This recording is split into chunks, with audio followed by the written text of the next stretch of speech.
नमस्कार श्रोताओं, एक बार फिर से आप सभी का स्वागत है हमारे YouTube चैनल रामायण और महाभारत के तथ्य।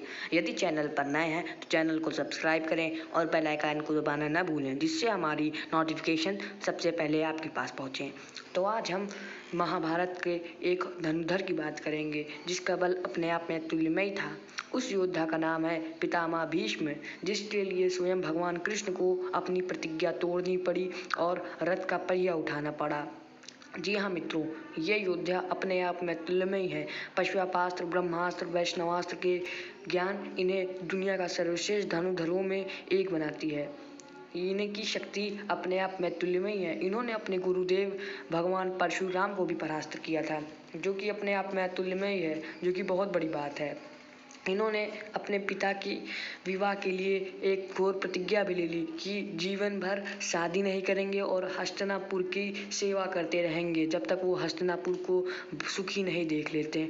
उनको उसके लिए वो भी मिला वरदान, जिसकी वजह से वो अपनी इच्छा मृत्यु के हिसाब से जी सकते हैं। लेकिन वही वरदान उनके लिए अभिशाप था, क्योंकि उन्हें इस तरह का वरदान नहीं चाहिए था। उनके साथ जीवन भर गलत हुआ और गलत होता रहा, क्योंकि उन्होंने अपने पिता के लिए ऐसा किया। उनके पास इतनी शक्ति थी कि स्वयं माता गंगा के वेग को भी रोक सकते थे अपनी तीर धनुष से, जो कि एक बहुत बड़ी बात थी। और वो अपने जीवन काल में जवानी में बहुत ही अत्यंत वीर योद्धा थे।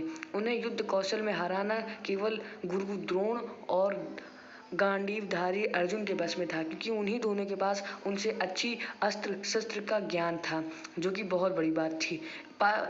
पशुपास्त्र का ज्ञान रखते हुए भीष्म पितामह स्वयं देवराज इंद्र को भी परास्त कर सकते थे, जिसलिए उनके पास पशुपास्त्र उनकी माता गंगा ने उन्हें दिया था, जो देवताओं से भी उन्हें शक्तिशाली बनाती है।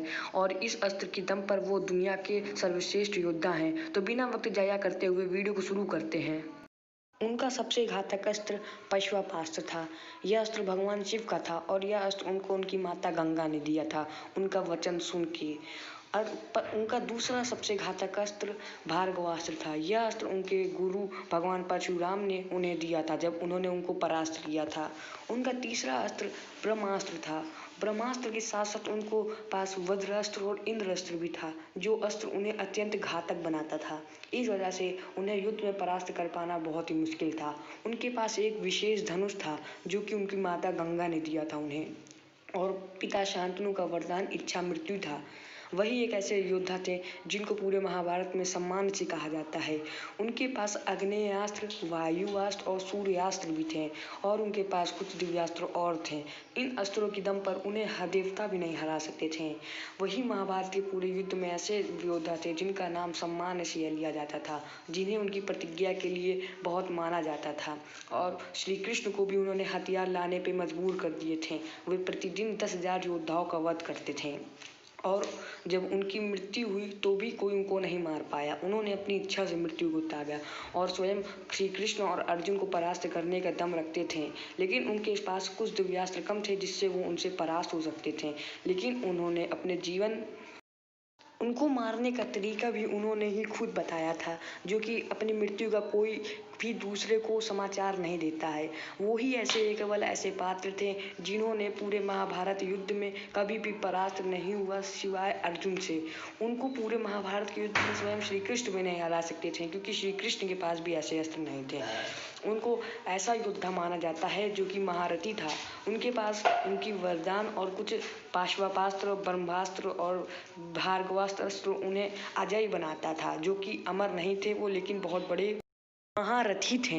उनको एक ऐसा योद्धा माना जाता था जो कि बहुत ही बलशाली और वीर था। उनका नाम भारतीय संस्कृति में बहुत ही सम्मान से लिया जाता है, क्योंकि वही एक योद्धा थे द्रोणाचार्य के अलावा जो पांडवों को अत्यंत ही कौरवों से ज़्यादा प्यार करते थे।